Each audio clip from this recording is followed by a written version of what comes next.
So yet again, we have to have that discussion about socialism because Bernie Sanders is winning and socialism kills, quite literally. So here's the fun fact. They always point to some Nordic models of socialism. And they try to say we need to be more like Denmark and Sweden and Finland and these other places that are democratically socialist. Well, no. In fact, so when Bernie said this crap in 2016, Denmark's president, I think he is, or prime minister, one of the two, head of state, he came out and said, Bernie Sanders, shut the fuck up. We're not a socialist state. They are a capitalist country. Many of the other Nordic models, apparently, and unironically, the intersectional feminists often point to these places as being bastions of hope, primarily white, by the way. So since you guys are obsessed with race and think it's mostly important to like literally everything in your lives, you're really wanting to be like a whiter country. The United States is what, 60% white, something like that, and you're wanting to be a whiter country. Good job. Anyways, I digress. Socialism. Let's talk about that a little bit, because there are sound arguments that you could use against the crazy peoples, be it on Twitter, Facebook, or whatever, when they start talking about, oh, it's democratic socialism, and it's not socialism.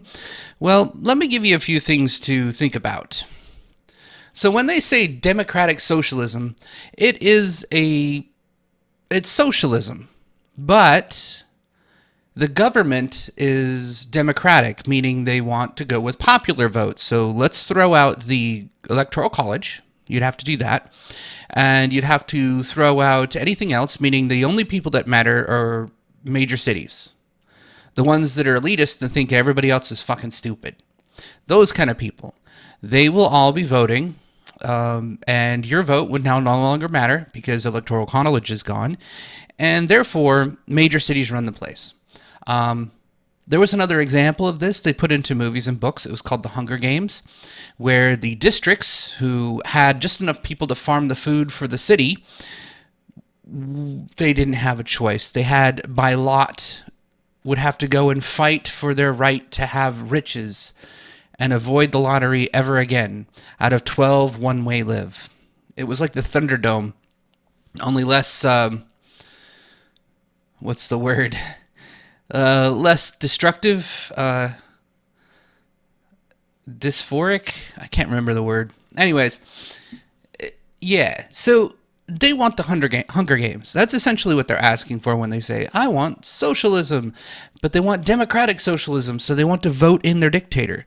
Now, they make no qualms to say that if we don't get the vote, we'll use violence and revolution to get what we want. We've heard that in the Veritas videos with Bernie Sanders crazy people, saying that, well, if we don't get what we want, we're definitely going to just go and shoot people.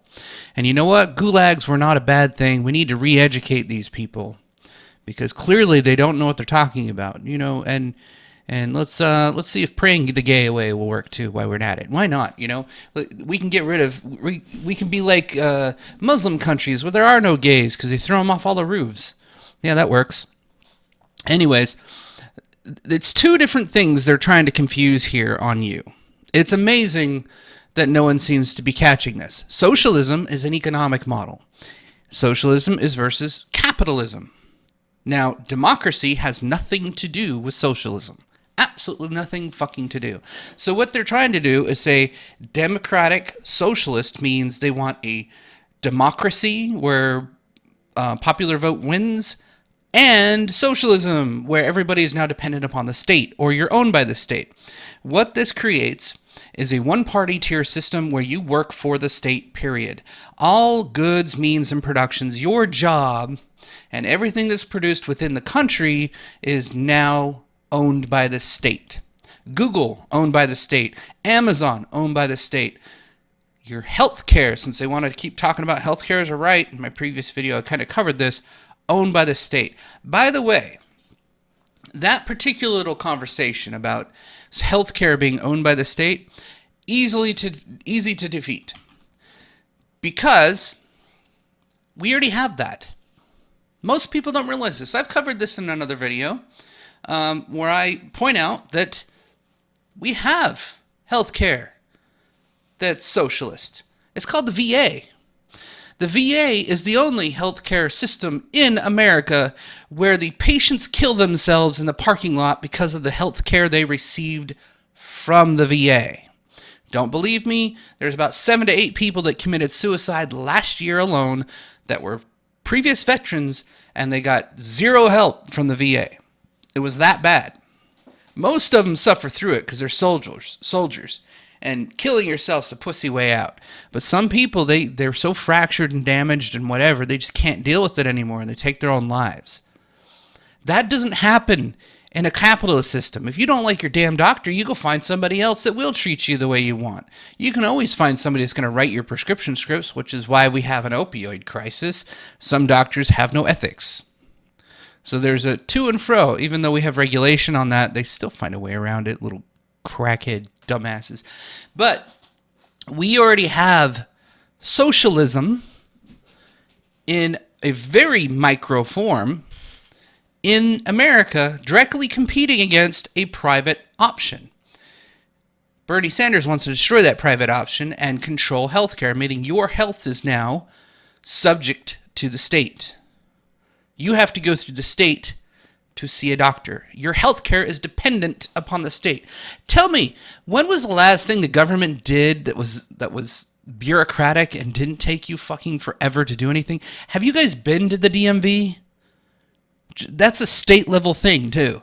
Have you been to the DMV? How long does it take you to renew your frickin' driver's license? For hell's sake. And you want to give them the power of your health? You're mental. Now, so if you split it apart, the Democratic piece, you can easily drop off and say, okay, you want to elect your dictator. Good. That's great. Yeah. Venezuela was a democratically socialist state. Most of South America that went socialist was a democratically socialist state. Most of those places are still recovering from the financial ruin that socialism caused. That's the thing. You got to separate these two things. Democratic, so what? You want to elect your dictator. Good job. No, you can always replace him. Yeah, and then he rigs the ballot box because he owns the fucking government. It's a one-party system now. You've removed dissent. Next thing you do is disarm the people. That's what happened in Venezuela. That's why people are getting ran over by trucks and tanks in that country. It's a great thing, let me tell you. To have to beat a cow down just to eat. Literally. Anyways, the economic model is the part you need to focus on. There are several South American and Central American countries who have tens of thousands of people that have left the country and headed to America because of socialism. They're at our border right fucking now. Guatemala, El Salvador, Venezuela, and a couple others, they're no longer socialists. But in the 50s and 60s, they were. And because they don't have a robust economy like we do, and they were relying on certain export goods like bananas and stuff like that, mainly farming and fruits, and they don't have a major tech industry, for example. They have some oil and gas. Actually, Venezuela's entire economy was based on oil and gas. When Venezuela was rocking the socialism, everybody's loving everything. Everything's free. And then it went from $110 a barrel to $50. Literally destroyed the country. Because the market and economy, which is capitalist, destroyed socialism. Meanwhile, the rest of the country that was all capitalist, America included, found ways to be self-sustainable on $50 a barrel. It was pretty amazing, actually. That's just one industry. Because that industry would then be owned by the state too at a point, wouldn't it? The Venezuelan government now owns the corporation that supplies oil and gas. It has to go, well, yes and no. They work with other companies. You have to pretty much give them most of the profit, but you do get a little bit of profit in export, and yeah, it's a weird system. Anyways, the point being, there are countries today that are either recovering from socialism or currently are socialist, and they are failing. All the ones that these democratic socialists keep pointing to confuse the issue on purpose. Either they are ignorant of the situation or they just want to spin it to make it sound good. The ones that they point to are not socialist. Their economy is the piece you need to look at. What they're trying to say is the government systems that are out there for people are socialist systems. I've gotten into this argument a couple times. Like, they're talking about, oh, look at the roads, those roads that you drive on.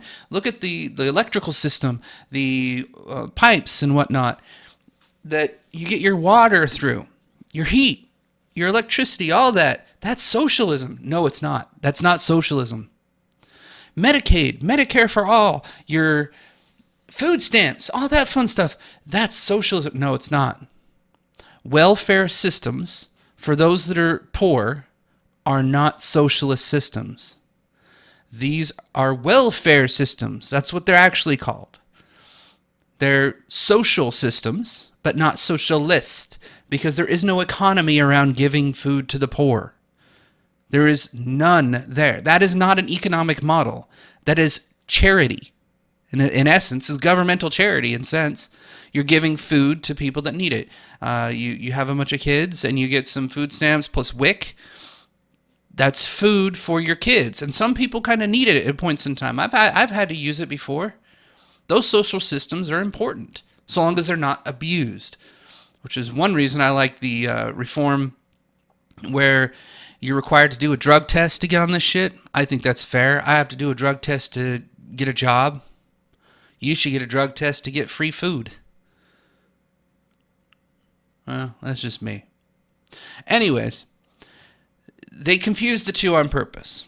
Just look at the people that are trying to rush our border right now, and that'll be demonstration enough to say what the hell they're talking about doesn't make no goddamn sense. There's tens of thousands of people at our border this very moment, and you're bitching about how they're being separated from their families and whatnot, but at the same time, you're praising the shit that put them at the border in the first place.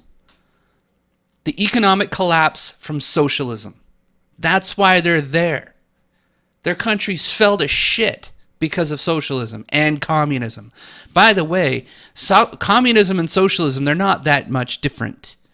Socialism is the means of production owned by the state. Communism, means of production owned by the people. Well, when the People's Republic of China has a single party system, and that party represents the people, and everyone can be a member of the People's Party,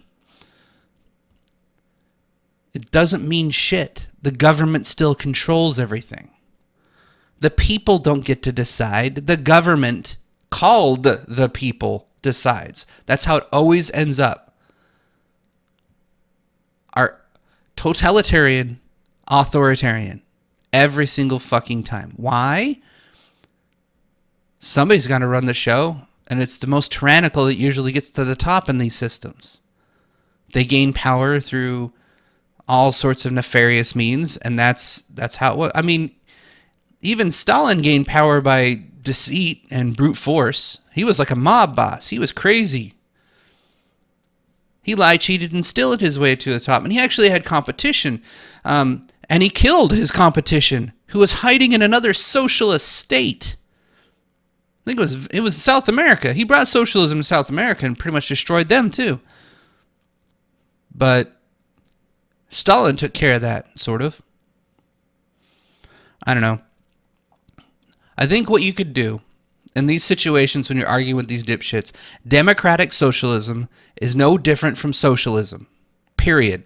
Both of them have an economic model of socialism, meaning everything that the economy produces and does is owned by the state. Every job is a state job. The state is inefficient. It always has been. It always will be. It works on a micro scale when you're dealing with a few thousand people, maybe a million people, small cities. So we have 314 million people in this country and counting. It's not going to work on a macro scale. It never has. It never will. It's destroyed worlds. It's destroyed lives. It causes ruin, and it's just one genocide away from a perfect utopia. I hope you enjoyed this video. I'll see you next time.